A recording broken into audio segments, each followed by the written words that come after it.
Hi guys, welcome back to my YouTube channel. And first of all, sorry for the delay. 28 days challenge to transform your ಲೈಫಲ್ಲಿ day 1 day 2 ಹಾಕಿದ್ದೀನಿ. Next ಹಾಕಕ್ಕೆ ನಂಗೆ ಟೈಮೇ ಆಗಲಿಲ್ಲ. So sorry for the delay. ಅದಕ್ಕೆ ನಾನು ಡೇಸ್ದು ಸಪ್ರೇಟಾಗಿ ಹಾಕೋದು ಬೇಡ ಅಂತ ಅಂದ್ಕೊಂಡು ಡೇ 3 ಡೇ 4 ಡೇ 5 ಮೂರದು ಈ ವಿಡಿಯೋಲ್ಲೇ ಕವರ್ ಮಾಡೋಣ ಅಂತ ಅಂದ್ಕೊಂಡಿದ್ದೀನಿ. So let's get started. So quick recap. Day 1 ಏನು ಮಾಡಬೇಕು ಅಂದರೆ 10 things that you are grateful in your life for having it in your life. ಆ 10 ಥಿಂಗ್ಸ್ನ ನೋಟ್ ಮಾಡಿ ಒಂದೊಂದನ್ನು ಓದ್ತಾ ಥ್ಯಾಂಕ್ ಯು ಅಂತ ಹೇಳಬೇಕು. Day 2 before you sleep like ಯಾವುದಾದ್ರೂ ಒಂದು ಆಬ್ಜೆಕ್ಟ್ ಅಥವಾ ಸ್ಟೋನ್ನ ಸೆಲೆಕ್ಟ್ ಮಾಡಿಕೊಂಡು ಅದನ್ನು ಈ ಥರ ಕೈಯಲ್ಲಿ ಇಟ್ಕೊಂಡು ದಿನ ಪೂರ್ತಿ ನಡೆದಿರೋ ಎಲ್ಲ ವಿಷಯನೂ ನೆನಪಿಸ್ಕೊಂಡು ಅದರಲ್ಲಿ ಯಾವುದು one best thing that happened in your day ಅಂತ ನೀವು ಯೋಚನೆ ಮಾಡಿ ಅದನ್ನು ನೆನಪಿಸ್ಕೊಂಡು ಥ್ಯಾಂಕ್ ಯು ಅಂತ ಹೇಳಬೇಕು. This was the simplest thing to do in day 1 and day 2. Day 2 ಅಲ್ಲಿ ನೀವು ಡೇ 1 10 ಥಿಂಗ್ಸು ಬರೀಬೇಕು ಬೆಳಗ್ಗೆ ಆ್ಯಂಡ್ ನೈಟ್ ಕೂಡ ಮಾಡಬೇಕು. And next day 3 let's jump into day 3. So ನಾನು ಡೇ 3 ಅಂತ ಹೇಳಿ ಅಥವಾ ಡೇ 4 ನೆಕ್ಸ್ಟ್ ಗೋಯಿಂಗ್ ಫಾರ್ವರ್ಡ್ ನಾನು ಏನೇ ಹೇಳಿದ್ರು ಸ್ಟಾರ್ಟಿಂಗಿಂದ ಮಾಡಿರೋ ಎಲ್ಲದನ್ನು ಮಾಡಿ ಇನ್ ಅಡಿಷನ್ ಟು ದ್ಯಾಟ್ ನೀವು ಇದು ಮಾಡಬೇಕಾಗುತ್ತೆ. ಡೇ 3ಅಲ್ಲಿ ಹೇಳಿದ್ನ ಮಾತ್ರ ಡೇ 3ಅಲ್ಲಿ ಮಾಡೋದು, ಡೇ 4ಅಲ್ಲಿ ಹೇಳಿದ್ನ ಮಾತ್ರ ಡೇ 4ಅಲ್ಲಿ ಮಾಡೋದು, ಡೇ 1 ಡೇ 2 ಡೇ 3 ಇದನ್ನ ಡಿಸ್ಕಂಟಿನ್ಯೂ ಮಾಡೋದು, ಈ ಥರ ಮಾಡಬಾರ್ದು. ಸೊ ಒಂದು ಕಂಟಿನ್ಯೂಟಿ ಇರಬೇಕು ನೀಟಾಗಿ ನೀವು ಮಾಡೋದ್ರಲ್ಲಿ. Okay, saying that let's jump to day 3. Day 3 mainly focuses on the beautiful relationships that are there in your life. See, I'm blushing already. Forget it. So day 3 relationship ನಿಮ್ಮ ಲೈಫಲ್ಲಿ ಇರೋದು ತುಂಬ most beautiful most important relationships that you have in your life which is much needed for day to day. ಪ್ರತಿದಿನ ನೀವು ಆ relationship ಇಲ್ಲದೆ ನಿಮ್ಗೆ ಇರೋಕ್ಕೆ ಆಗಲ್ಲ, ಆ ಸಂಬಂಧ ಇಲ್ಲದೆ ನಿಮ್ಮ ಡೇನೇ ಕಂಪ್ಲೀಟ್ ಆಗಲ್ಲ. ಆ ಥರ 3 ಇಂಪಾರ್ಟೆಂಟ್ ರಿಲೇಷನ್ಶಿಪ್ಸ್ನ ನೆನಪಿಸ್ಕೊಳ್ಳೋ ಅಂಥ ದಿನ. So with respect to me ನಾನು ಎಕ್ಸಾಂಪಲ್ ಕೊಡಬೇಕು ಅಂದರೆ the 3 relationships which I cherish every day is Number 1, my husband. Without him I can't do anything.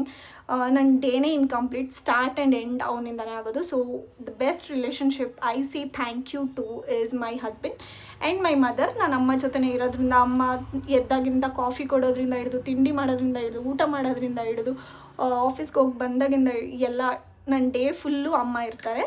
So second relationship is ಅಮ್ಮ. ಆ್ಯಂಡ್ ಥರ್ಡ್ ಈಸ್ ನಾನು usually ನೆನಪಿಸ್ಕೊಳ್ಳೋದು ನಮ್ಮ ಅಕ್ಕ and ನಮ್ಮ ಅಕ್ಕನ ಮಗಳು.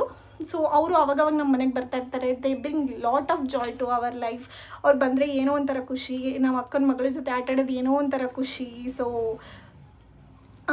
That is the 3 important relationships that I say thank you to. ಈ ಥರ ನೀವು ಕೂಡ ನೀವು ನಿಮ್ಮ ಬೆಸ್ಟ್ ಫ್ರೆಂಡ್ನ ಸೆಲೆಕ್ಟ್ ಮಾಡ್ಕೊಬೋದು ಅಥವಾ ಯಾರಾದರೂ ಸೆಲೆಕ್ಟ್ ಮಾಡ್ಕೊಬೋದು. ಇನ್ನು ಮದುವೆ ಆಗಿಲ್ಲ ಅಂದರೆ ನಿಮ್ಮ ಬಾಯ್ ಫ್ರೆಂಡ್ ನಿಮ್ಮನ್ನ ತುಂಬ ಚೆನ್ನಾಗಿ ನೋಡ್ಕೋತಿದ್ರೆ ಅವ್ರನ್ನ you can select any one in your life that you are grateful for having them. And ಪ್ರತಿದಿನ ಅವರಿಲ್ಲದೆ ನಿಮ್ಮ ಡೇ ಕಂಪ್ಲೀಟ್ ಆಗಲ್ಲ ಅನ್ನೋವಂಥವ್ರು 3 ಜನನ ನೆನಪಿಸ್ಕೊಂಡು ಅವ್ರ ಜೊತೆ ಅವ್ರ ಬಗ್ಗೆ ಒಂದು 3 ಒಳ್ಳೆ ವಿಷಯಗಳನ್ನು ಮನಸ್ಸಲ್ಲಿ ನೆನಪಿಸ್ಕೊಂಡು ಅವ್ರು ಇದುವರೆಗೂ ನಿಮ್ಗೆ ಏನು ಮಾಡಿದ್ದಾರೆ, ಏನು ಒಳ್ಳೇದು ಮಾಡಿದ್ದಾರೆ ಅಂತ ನೀವು ಮನಸ್ಸಲ್ಲಿ ನೆನಪಿಸ್ಕೊಂಡು ಅವರಿಗೆ ಥ್ಯಾಂಕ್ ಯು ಅಂತ ಹೇಳಬೇಕು. ಅಷ್ಟೇ, ವೆರಿ ಸಿಂಪಲ್. ಯಾಕಂದರೆ ನಮ್ಮ ದಿನನಿತ್ಯ ತುಂಬ ಟೈಮ್ ನಮ್ಮ ಗಂಡ ಜೊತೆ ಆಗಿರ್ಬೋದು, ಅಮ್ಮ ಜೊತೆ ಆಗಿರ್ಬೋದು, ಫ್ರೆಂಡ್ಸ್ ಜೊತೆ ಆಗಿರ್ಬೋದು ಅಥವಾ ಕೊಲೀಗ್ಸ್ ಜೊತೆ ಆಗಿರ್ಬೋದು ಕಳಿತೀವಿ. ಅವ್ರು ನಮಗೆ ಗೊತ್ತಿಲ್ಲದೆ 1000 ರೀತಿಯಲ್ಲಿ ನಮಗೆ ಹೆಲ್ಪ್ ಮಾಡ್ತಾರೆ, ಇಂಪ್ಯಾಕ್ಟ್ ಮಾಡ್ತಾರೆ. But we forget to say them thank you because ಅವ್ರು ಏನೂ ರಿಟರ್ನ್ ಎಕ್ಸ್ಪೆಕ್ಟ್ ಮಾಡ್ದೇ ನಮಗೆ ತುಂಬ ಹೆಲ್ಪ್ ಮಾಡ್ತಿರ್ತಾರೆ ನಮ್ಮ ಲೈಫಲ್ಲಿ. ಲೈಕ್ ಅವರಿಲ್ಲ ಅಂದರೆ, ಈಗ ನನ್ನ ಗಂಡ ಇಲ್ಲ ಅಂದರೆ ನನಗೆ ಎಷ್ಟೋ ಕೆಲಸಗಳು ನಡೆಯೋದೇ ಇಲ್ಲ. ನಮ್ಮಮ್ಮ ಇಲ್ಲ ಅಂದರೆ ನನಗೆ ಅಡುಗೆ ತಿಂಡಿ ಮಾಡೋದೆಲ್ಲ ಇಂಟ್ರೆಸ್ಟೇ ಇಲ್ಲ ಹೇಳಬೇಕಂದ್ರೆ. ಸೊ ನಮ್ಮಮ್ಮನೇ ನೋಡ್ಕೊಳ್ಳೋದ್ರಿಂದ ನಂಗೆ ಟೆನ್ಷನೇ ಇಲ್ಲ ಕೆಲಸಕ್ಕೆ. ಅಯ್ಯೋ ತಿಂಡಿ ಎಲ್ಲ ಮಾಡಿಬಿಟ್ಟು ಕೆಲ್ಸಕ್ಕೆ ಹೋಗಬೇಕು, ಕೆಲಸ ಮುಗಿಸ್ಕೊಂಡು ಬಂದಿದ ತಕ್ಷಣ ಅಯ್ಯೋ ಸುಸ್ತಾಗಿರ್ತೀನಿ, ಅಡುಗೆ ಮಾಡಬೇಕು, ಈ ಟೆನ್ಷನೇ ಇಲ್ಲ. ನನ್ನ ಲೈಫ್ ತುಂಬ ಸ್ಮೂತಾಗಿ ಹೋಗ್ತಿದೆ ನಮ್ಮಮ್ಮ ಇರೋದ್ರಿಂದ. ಹಾಗಾಗಿ there will be so many relationships ನಿಮಗೆ ಪ್ರತಿನಿತ್ಯ ನಿಮ್ಮ ಲೈಫ್ ಚೆನ್ನಾಗಾಗೋದಕ್ಕೋಸ್ಕರ ಸಪೋರ್ಟ್ ಮಾಡ್ತಾ ಇರ್ತಾರೆ. But we take them for granted. That is the mistake in the life. So we have to respect that relationship. We have to be grateful for that relationships that in our life. ನಿಮ್ಮ siblings ಆಗಿರ್ಬೋದು, parents ಆಗಿರ್ಬೋದು, best friends ಆಗಿರ್ಬೋದು, boyfriend, girlfriend, husband, wife, anyone, no matter what the relationship is or name ಇರಲೇಬೇಕು ಅಂತ ಇಲ್ಲ. You can just remember that person in your mind, the best things that they have done to you ಅವ್ರ ಬಗ್ಗೆ ಒಳ್ಳೆ ವಿಷಯಗಳನ್ನ ಮನಸ್ಸಲ್ಲಿ ನೆನಪಿಸ್ಕೊಂಡು thank you thank you thank you ಅಂತ 3 ಜನಕ್ಕೆ ಹೇಳಬೇಕು. ದಿನದಲ್ಲಿ 3 ಸತಿ ಹೇಳಬೇಕು. ಡೇ 3 ಲೈಕ್ ಬೆಳಗ್ಗೆ, ಮಧ್ಯಾಹ್ನ, ರಾತ್ರಿ ಅಥವಾ any time you remember about them. ಅವ್ರನ್ನ ನೆನಪಿಸ್ಕೊಂಡು ಅವರಿಗೆ ಮನಸಾರೆ from bottom of your heart you say thank you to them and you will be done with your day 3. Congratulations. So discontinue ಮಾಡಬೇಡಿ, without fail ಮಾಡಿ, and you'll see miracles happening in your relationships with those people, I assure you. So let's get to day 4. Day 4 is very very simple. 4 ಏನಪ್ಪ ಅಂದರೆ it focuses on health. Health is wealth, as you all know. ನಮ್ಮ ಹೆಲ್ತೇ ಸರಿ ಇಲ್ಲ ಅಂದರೆ ದುಡ್ಡು, ಕೆಲಸ, ಆಸ್ತಿ ಪಾಸ್ತಿ ಏನೇ ಇದ್ರೂ ಹೆಲ್ತೇ ಸರಿ ಇಲ್ಲ ಅಂದರೆ everything will go down. So health is the main king, health is wealth ಅಂತ ಸುಮ್ಮನೆ ಹೇಳಲ್ಲ. ಸೊ ಡೇ 4 ನೀವು ಏನು ಮಾಡ್ತೀರಾ ಅಂದರೆ thank you for this beautiful health, ಅಥವಾ thank you for the healthy body that I am having. Or one main affirmation ಏನು ಅಂದರೆ the greatest gift of life is keeping me alive. ಈ ಸೆಂಟೆನ್ಸ್ನ ನೀವು ದಿನ ಹೇಳಬೇಕಾಗುತ್ತೆ. The greatest gift of life is keeping me alive ಅಂತ ಅಂದರೆ ಏನರ್ಥ ಅಂದರೆ, ನೀವು ನೆಕ್ಸ್ಟ್ ದಿನ ಎದೊಳ್ತಿದ್ದೀರಾ ಅಂದರೆ ನಿಮಗೆ ದೇವರು ಇನ್ನೊಂದು ದಿನಾನ ಗಿಫ್ಟ್ ಕೊಟ್ಟಿದ್ದಾನೆ ನಿಮ್ಮ ಪ್ರೀಷಿಯಸ್ ಲೈಫಲ್ಲಿ ಅಂತ ಅರ್ಥ. ಬಿಕಾಸ್ ನೀವು ನೋಡ್ಬೋದು ಸಾವಿರಾರು ಜನಕ್ಕೆ ನಿಮಗೆ ಗೊತ್ತಿಲ್ಲದೆ ಆ ಒಂದು ದಿನಾನೇ last day of their life ಆಗಿರುತ್ತೆ. ನಮಗೆ ಗೊತ್ತಿಲ್ಲ, ನಮಗೆ ಸಂಬಂಧ ಇರಲೇಬೇಕು ಅಂತ ಏನಿಲ್ಲ. ಅಥವಾ ನಾವೇ ಎಸ್ಸಲ್ಲಿ ನೋಡ್ತಾ ಇರ್ತೀವಿ, ಗೊತ್ತಿಲ್ಲದೆ ಇರೋ ರೀಸನ್ಸಿಗೆ ಸಡನ್ನಾಗಿ someone will lose there precious life. ಅವ್ರ ದಿನ ಎಷ್ಟೋ ಕನಸುಗಳಿರುತ್ತೆ, ಎಷ್ಟೋ ಆಸೆಗಳಿರುತ್ತೆ, ಅದನ್ನೆಲ್ಲ ಅರ್ಧಕ್ಕೆ ಬಿಟ್ಟು ಹೊರಟಿರ್ತಾರೆ. ಸೊ ಹಾಗಾಗಿ ನಮಗೆ ನಮ್ಮ ಲೈಫಲ್ಲಿ ಇನ್ನೊಂದು ದಿನ ಸಿಕ್ಕಿದೆ ಅಂತ ಅಂದರೆ ನಮಗೆ ದೇವರು ಇನ್ನೊಂದು ದಿನನ ತಥಾಸ್ತು ಅಂತ ಕೊಟ್ಟಿದ್ದಾನೆ ಅಂತ ಅರ್ಥ. So we should be grateful for each and every day that we are blessed in our life. So ನಾವು ಈಗ ಮಲಗಿದಾಗ ನಾಳೆ ಬೆಳಗ್ಗೆ ಎದೊಳ್ತೀವೋ ಇಲ್ವೋ ಅಂತ ಯಾರಿಗೂ ಕನ್ಫರ್ಮೇಷನ್ ಇಲ್ಲ. ಸೊ ನಾವು ಎದ್ದಿದ್ದೀವಿ ಅಂದರೆ we are truly lucky and blessed. So you should always say day 4 ಇಂದ ನೆಕ್ಸ್ಟ್ ಕಂಟಿನ್ಯೂಸ್ ಆಗಿ ಏನು ಸ್ಟಾರ್ಟ್ ಮಾಡಬೇಕು ಅಂದರೆ the greatest gift of health is keeping me alive. ನೀವು ಬದುಕಿರೋದಕ್ಕೆ, ನಿಮ್ಮ ಆರೋಗ್ಯ ಇಷ್ಟು ಚೆನ್ನಾಗಿರೋದಕ್ಕೆ, ನಿಮ್ಮ ಬಾಡಿ ಪಾರ್ಟ್ಸ್ ಎಲ್ಲ ಪಾರ್ಟ್ಸ್ ನಿಮ್ಮ ಪ್ರತಿದಿನ ಕೆಲಸಕ್ಕೆ ಇಷ್ಟು ಸಪೋರ್ಟ್ ಮಾಡ್ತಿರೋದಕ್ಕೆ, ಏನೂ ರಿಟರ್ನ್ ಎಕ್ಸ್ಪೆಕ್ಟ್ ಮಾಡದೆ ನಿಮಗೆ ಅಷ್ಟು ಕೊಡ್ತಿರೋದಕ್ಕೆ ನಿಮ್ಮ body be grateful. So thank you body, ಹೀಗೆ ನನ್ನ ಸಪೋರ್ಟ್ ಮಾಡ್ತಿರೋ ಅಂತ ನೀವು ನಿಮ್ಮ ಬಾಡಿಗೆ ನೀವೊಂದು ಮೆಸೇಜ್ ಕೊಡ್ತೀರಾ, ಒಂದು ಥ್ಯಾಂಕ್ ಯು ಹೇಳ್ತೀರಾ, ಒಂದು ಗ್ರ್ಯಾಟಿಟ್ಯೂಡ್ ಫೀಲಿಂಗ್ ಕೊಡ್ತೀರಾ. So this is what you will do in the day 4. ನೀವೆಲ್ಲ ಮರ್ತೋಗ್ತೀರಾ. So it's better to write day 1, day 2, day 3 ಅಂತ ನೀಟಾಗಿ ಏನೇನು ಮಾಡಬೇಕಂತ ಒಂದು ನೋಟಲ್ಲಿ ಮಾಡಿಕೊಂಡ್ರೆ ಇಟ್ಸ್ ಬೆಟರ್, ನನ್ನ suggestion. So let's get to day 5. Day 5 ಏನು ಮಾಡ್ತೀವಿ ಅಂದರೆ ಇಟ್ಸ್ ಅಗೈನ್ ಹೆಲ್ತ್ ಆಯಿತು. So next is wealth. Day 5 mainly concentrates on the wealth. ನೀವು ಹುಟ್ಟಾಗಿಂದ ಹಾಸ್ಪಿಟಲ್ ಖರ್ಚಿಂದ ಹಿಡಿದು ನೀವು ಬೆಳೆಯೋವರೆಗೂ ತೊಗೊಳ್ಳೋ ಪ್ರತಿಯೊಂದು ಡ್ರೆಸ್ಸಿಗೂ, ತಿನ್ನೋ ಒಂದು ತುತ್ತು ಊಟಕ್ಕೂ, ನೀವು ಓದೋ ಒಂದು ಒಳ್ಳೆ ಸ್ಕೂಲಿಗೂ, ನೀವು ಬರೆಯೋ ಪೆನ್ಸಿಲಿಂದ ಹಿಡಿದು books, anything of that matter, ದುಡ್ಡೇ ಎಲ್ಲ. ಸೊ ದುಡ್ಡಿಲ್ಲ ಅಂದಿದ್ರೆ ಇದು ಯಾವುದೂ ನಿಮಗೆ ಆಗ್ತಾ ಇರಲಿಲ್ಲ. ದುಡ್ಡು ನಿಮ್ಮ ಪೇರೆಂಟ್ಸ್ ಹತ್ರ ದುಡ್ಡೇ ಇರಲಿಲ್ಲ ಅಂದಿದ್ರೆ ನಿಮ್ಮನ್ನ ಅಂಥ ಒಳ್ಳೆ ಸ್ಕೂಲಲ್ಲಿ ಓದ್ಸೋಕ್ಕಾಗ್ತಿರ್ಲಿಲ್ಲ. ನಿಮ್ಮ ಪೇರೆಂಟ್ಸ್ ಹತ್ರ ದುಡ್ಡೇ ಇಲ್ಲ ಅಂದಿದ್ರೆ ನಿಮಗೆ ಅಂಥ ರುಚಿಯಾಗಿರೋ ಊಟ ಕೊಡೋಕ್ಕಾಗ್ತಿರ್ಲಿಲ್ಲ, ಅಂಥ ಒಳ್ಳೊಳ್ಳೆ ಗಿಫ್ಟ್ ಕೊಡ್ಸೋಕ್ಕಾಗ್ತಿರ್ಲಿಲ್ಲ, ಅಂಥ ಒಳ್ಳೊಳ್ಳೆ ಬಟ್ಟೆ ಕೊಡ್ಸೋಕ್ಕಾಗ್ತಿರ್ಲಿಲ್ಲ. So the main important thing for what you are living today, ನೀವು ಇವತ್ತು ಏನು ಜೀವನ ಬದುಕ್ತಾ ಇದ್ದೀರಾ ಅದಕ್ಕೆ ತುಂಬ important, one of the major important thing is money, wealth. So ನೀವು ಡೇ 5 ಏನು ಮಾಡ್ತೀರಾ ಅಂದರೆ I am grateful for all the money I have been given to spend throughout my life ಅಂತ ಹೇಳ್ತೀರಾ. I repeat, I am grateful for all the money I have been given to spend throughout my life. ಇಷ್ಟೇ. ನಾನು ಇದುವರೆಗೂ ಬದುಕಿರೋವರೆಗೂ ನನ್ನ ಜೀವನದಲ್ಲಿ ನಾನು ಖರ್ಚು ಮಾಡೋದಕ್ಕೆ, ನಾನು ಸ್ಪೆಂಡ್ ಮಾಡೋದಕ್ಕೆ, ನನಗೆ ಸಿಕ್ಕಿರೋ ದುಡ್ಡಿಗೆ ನಾನು ಮನಸ್ಸಿಂದ ಧನ್ಯವಾದ ಹೇಳ್ತಿದ್ದೀನಿ ಅಂತ ಈ ಥರ ಕನ್ನಡದಲ್ಲಾದರೂ ಹೇಳ್ಬೋದು, ಇಂಗ್ಲೀಷಲ್ಲಾದರೂ. ಲ್ಯಾಂಗ್ವೇಜ್ ಮ್ಯಾಟರ್ ಇಲ್ಲ, ನೀವು ಮನಸಾರೆ ಏನು ಫೀಲ್ ಮಾಡ್ತೀರೋ ಅನ್ನೋದು ಇಂಪಾರ್ಟೆಂಟ್. ನೀವು ದುಡ್ಡೇ ಇಲ್ಲ ಅಂದರೆ ನಿಮ್ಮ ಲೈಫ್ನ ಇಮ್ಯಾಜಿನ್ ಕೂಡ ಮಾಡ್ಕೊಳಕ್ಕಾಗಲ್ಲ. ಹೆಲ್ತ್ ಎಷ್ಟು ಮುಖ್ಯನೋ ದುಡ್ಡು ಅಷ್ಟೇ ಮುಖ್ಯ. ಹಾಗಾಗಿ ಇಲ್ಲಿವರೆಗೂ ನಿಮ್ಮ ಜೀವನದಲ್ಲಿ ಸಿಕ್ಕಿರೋ ಪ್ರತಿಯೊಂದು ರೂಪಾಯಿಗೂ ಥ್ಯಾಂಕ್ ಯು ಹೇಳಿ, ಗ್ರೇಟ್ಫುಲ್ ಆಗಿರಿ, ಮನಸ್ಸಿಂದ ಥ್ಯಾಂಕ್ ಯು ಹೇಳಿ. ದೆನ್ ನೀವು ನೋಡಿ ದುಡ್ಡು ಹೆಂಗೆ ನಿಮ್ಮನ್ನ ಹುಡ್ಕೊಂಬರುತ್ತೆ. Abundance will follow you no matter what. So ಇದು ನಾನು ಎಕ್ಸ್ಪೀರಿಯನ್ಸ್ ಮಾಡಿದ್ದೀನಿ, ಹಾಗಾಗಿ ಹೇಳ್ತಿದ್ದೀನಿ.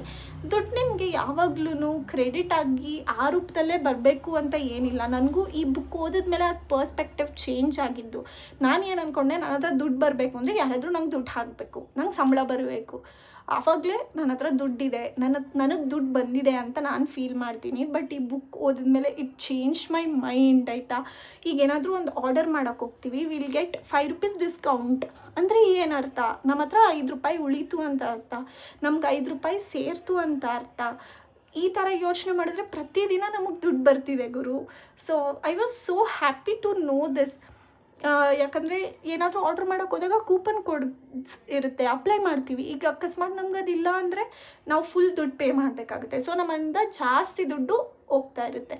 ಸೊ ಅಲ್ಲಿ ನಾವು ಕಮ್ಮಿ ಪೇ ಮಾಡಿದ್ದೀವಿ ಅಂದರೆ ಏನರ್ಥ? ನಮ್ಮ ಹತ್ರ ಜಾಸ್ತಿ ಉಳಿದಿದೆ ಅಂತ ಅರ್ಥ. ಅದು ಇಂಡೈರೆಕ್ಟಾಗಿ ನಮಗೆ ಕ್ರೆಡಿಟ್ ಆಗಿದೆ ಅಂತ ಅರ್ಥ. ಸೊ ಪ್ರತಿದಿನ ಸಿಗೋ ಡಿಸ್ಕೌಂಟ್ಸಿಂದ ಹಿಡಿದು ಪ್ರತಿದಿನ, ಅಥವಾ ನಾವು ಏನೋ ತೊಗೊಳ್ಬೇಕು ಅಂತ ಅಂದ್ಕೊಂಡಿರ್ತೀವಿ, ಇನ್ಯಾರೋ ಬಂದು ನಮಗೆ ಆ ವಸ್ತುನ ಕೊಡ್ತಾರೆ, ನೀವೇನು ಖರ್ಚು ಮಾಡಬೇಡಿ, ಇದು ನಾನು ಯೂಸ್ ಮಾಡ್ತಿಲ್ಲ ತೊಗೊಳ್ಳಿ ಅಂತ. ಸೊ ಇಂಡೈರೆಕ್ಟಾಗಿ ನಿಮ್ಮ ದುಡ್ಡು ಸೇವ್ ಆಯಿತು, ನಿಮ್ಗೆ ಅದು ಕ್ರೆಡಿಟ್ ಆದಂಗೆ ಲೆಕ್ಕ.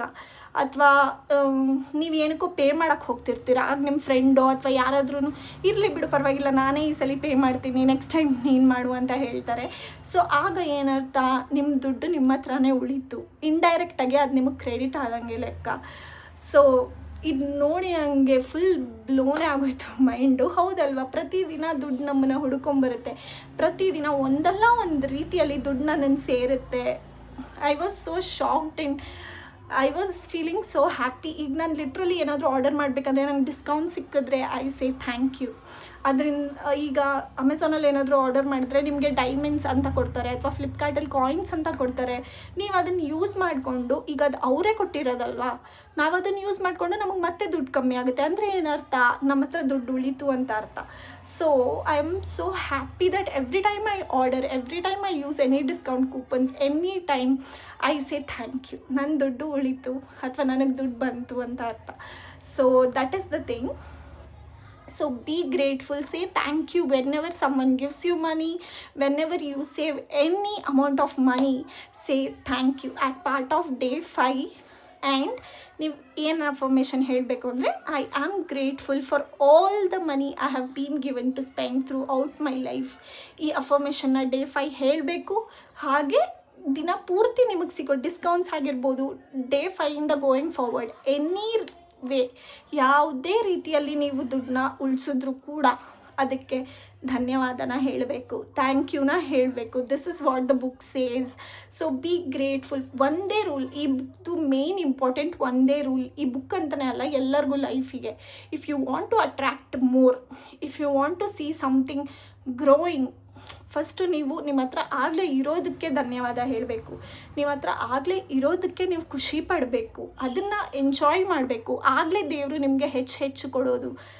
ಇರೋದರಲ್ಲೇ ನೀವು ಕೊರಗ್ತಾ ಇದ್ದರೆ ನಿಮಗೆ ಮತ್ತೆ ಹೊಸದನ್ನು ಅಥವಾ ಒಳ್ಳೆಯದನ್ನು ನೀವು ಅಟ್ರ್ಯಾಕ್ಟ್ ಮಾಡಲ್ಲ. So start enjoying the things you have. Start being grateful for all the things you have already have in your life. ಹಾಗಾಗಿ ಹಂಗೆ ಮಾಡ್ತಾ ಹೋದರೆ ನೀವೇ ನೋಡಿ ಅಮೇಝ್ ಆಗ್ತೀರ ರಿಸಲ್ಟ್ಸ್ನ, that how your life changes. ನನ್ನ ಲೈಫಲ್ಲೂ ನಾನು ಈ ಪ್ರಾಕ್ಟೀಸ್ ಸ್ಟಾರ್ಟ್ ಮಾಡಿದಾಗಿಂದ I have seen so many things changing in life. ಅನ್ಎಕ್ಸ್ಪೆಕ್ಟೆಡಾಗಿ ನಾನು ಅಂದ್ಕೊಳ್ದೇ ಇರೋ ಪ್ರೈಸ್ಗೆ ನನಗೆ ಏನು ತೊಗೊಬೇಕೋ ಅದು ಸಿಗುತ್ತೆ, ಅಥವಾ ನನ್ನ ಮೈಂಡಲ್ಲಿ ಏನೋ ತೊಗೋಬೇಕಂತ ಅಂದ್ಕೊಂಡಿರ್ತೀನಿ, ಅದು ನನಗೆ ಗೊತ್ತಿಲ್ಲದೆ ನನ್ನ ಕಣ್ಮುಂದೆ ಬರುತ್ತೆ. ಸೊ ಅನ್ಎಕ್ಸ್ಪೆಕ್ಟೆಡ್ ವೇಸಲ್ಲಿ ನಾನು ಅದನ್ನು ತೊಗೋತೀನಿ, ಅನ್ಎಕ್ಸ್ಪೆಕ್ಟೆಡ್ ವೇಸಲ್ಲಿ ನಂಗೆ ಡಿಸ್ಕೌಂಟ್ ಸಿಗುತ್ತೆ. ಅದನ್ನೇ ಇನ್ನೊಬ್ರಿಗೆ ಶೇರ್ ಮಾಡಿದಾಗ ಆ ಡಿಸ್ಕೌಂಟ್ ಪ್ರೈಸ್ ಇರೋದೇ ಇಲ್ಲ. ಸೊ ಈ ಥರ ತುಂಬ ಮಿರಾಕಲ್ಸ್ ಆಗಿದೆ ನಾನು ಈ ಪ್ರಾಕ್ಟೀಸ್ನ ಸ್ಟಾರ್ಟ್ ಮಾಡ್ದಂಗಿಂದ. And so many good news have come to me and I am being very thankful for. ನಾನು ಫಸ್ಟು ಅಯ್ಯೋ ಇಷ್ಟು ವ್ಯೂಸ್ ಹೋಗ್ತಿಲ್ಲ, ಇಷ್ಟು ಲೈಕ್ಸ್ ಬರ್ತಿಲ್ಲ ಅಂತ ತಲೆ ಕೆಡಿಸ್ಕೋತಿದ್ದೆ. ಅದರಿಂದ ನಾನು ಏನೂ ಡಿಫ್ರೆನ್ಸ್ ನೋಡಿರಲಿಲ್ಲ. But after reading this book I started feeling grateful for already. ಎಷ್ಟು ಜನ ನನ್ನ ವೀಡಿಯೋ ನೋಡಿದ್ದಾರೆ, ಎಷ್ಟು ಜನ ನನ್ನ ವೀಡಿಯೋ ಲೈಕ್ ಮಾಡಿದ್ದಾರೆ, ಎಷ್ಟು ಜನ ನನ್ನ ವೀಡಿಯೋ ಕಮೆಂಟ್ ಮಾಡಿದ್ದಾರೆ, ಅವ್ರಿಗೆಲ್ಲ ಥ್ಯಾಂಕ್ ಯು. ಬಿಕಾಸ್ ಅವರು ಟೈಮ್ ಸ್ಪೆಂಡ್ ಮಾಡಿದ್ದಾರೆ ನನ್ನ ವೀಡಿಯೋ ಮೇಲೆ. ನಾನು ಯಾರೋ ನೋಡಿಲ್ಲದೆ ಇರೋರ ಬಗ್ಗೆ ಕಾನ್ಸಂಟ್ರೇಟ್ ಮಾಡ್ತಿದ್ದೀನಿ, ಬಟ್ ಆಲ್ರೆಡಿ ನನ್ನ ಟೈಮ್ ಸ್ಪೆಂಡ್ ಮಾಡಿ ನನಗೆ ಬೇಕಾಗಿರೋ ಲೈಕ್ ಕೊಟ್ಟಿರೋರ ಬಗ್ಗೆ ನಾನು ಮರ್ತೋಗ್ಬಿಟ್ಟಿದ್ದೀನಿ. I have taken them for granted. So ನಾನು ಏನು ಮಾಡಿದೆ ಅಂದರೆ ಆಲ್ರೆಡಿ ನನಗೆ ಸಿಕ್ಕಿರೋ ವ್ಯೂಸಿಗೆ, ನನಗೆ ಸಿಕ್ಕಿರೋ ಲೈಕ್ಸಿಗೆ ಥ್ಯಾಂಕ್ ಯು ಸೋ ಮಚ್ ಅಂತ ಹೇಳಕ್ಕೆ ಸ್ಟಾರ್ಟ್ ಮಾಡಿದೆ. And I miraculously seen that ನನ್ನ ರೀಲ್ಸ್ ಜಾಸ್ತಿ ವ್ಯೂಸ್ ಹೋಗ್ತಿದೆ. It is reaching to so many people. ನಾನು ಇದನ್ನು ಎವ್ರಿ ಡೇ ಮಾಡ್ತೀನಿ. I am giving you an example of gratitude, how gratitude changes your life. So ನಾನು just ದಿನ ನನ್ನ reels ನೋಡೋ ಪ್ರತಿಯೊಬ್ಬರಿಗೂ ಥ್ಯಾಂಕ್ ಯು, ನಾನು ರೀಲ್ಸ್ ನೋಡಿ ಲೈಕ್ ಮಾಡಿ ಶೇರ್ ಮಾಡೋ ಪ್ರತಿಯೊಬ್ಬರಿಗೂ ಥ್ಯಾಂಕ್ ಯು ಅಂತ ಹೇಳ್ತೀನಿ. From bottom of my heart I feel grateful for all the views, comments, likes that I am getting on my reels. And I am seeing that ನಾನು ಅಂದ್ಕೊಳ್ತಾ ಇರೋ reels ಎಲ್ಲ viral ಆಗುತ್ತೆ ಅಥವಾ ಜಾಸ್ತಿ ವ್ಯೂಸ್ ಆಗುತ್ತೆ. So I have seen improvement. So ಅದಕ್ಕೋಸ್ಕರನೇ ನಾನು changes ನೋಡಿದ ಮೇಲೆ I decided to share with you all, because ನನ್ನ ಥರನೇ ಎಲ್ಲರಿಗೂ ಅದು ಯೂಸ್ ಆಗಲಿ. ಯಾಕಂದರೆ ನಾವು ಈ ಫಾಸ್ಟ್ ಫಾರ್ವರ್ಡ್ ಲೈಫಲ್ಲಿ ಎಷ್ಟೋ ವಿಷಯಗಳನ್ನ ಮರ್ತೋಗ್ತಾ ಇದ್ದೀವಿ. ಆಲ್ರೆಡಿ ನಮ್ಮ ಹತ್ರ ಇರೋ ವಿಷಯನ ನೆಗ್ಲೆಕ್ಟ್ ಮಾಡಿ ಇಲ್ಲದೆ ಇರೋ, ಕಾಣದೇ ಇರೋ, ಕೈಗೆ ಸಿಗದೇ ಇರೋ ವಿಷಯಗಳಿಂದ ಓಡ್ತಾ ಇದ್ದೀವಿ. ಸೊ ಅದಕ್ಕೆ take a pause, appreciate what you already have, be thankful for things that you already have in life, and you will see miracles happening in your life. So ಇದಾಗಿತ್ತು day 4, day 3 and day 5 vlog. ಸ್ವಲ್ಪ ಜಾಸ್ತಿ ಮಾತಾಡಿದೆ ಅನಿಸುತ್ತೆ, but still I told you all what I felt from bottom of my heart. And I hope ನಿಮಗೂ ನಿಮ್ಮ ಜೀವನದಲ್ಲಿ ಏನಾದರೂ ಬದಲಾವಣೆ ನೋಡಿ, ಮನಸ್ಸಿಟ್ಟು ಮಾಡಿ, ನಂಬಿಕೆ ಇಟ್ಟು ಮಾಡಿ, and definitely you will see the difference. And see you guys in the next video. Bye.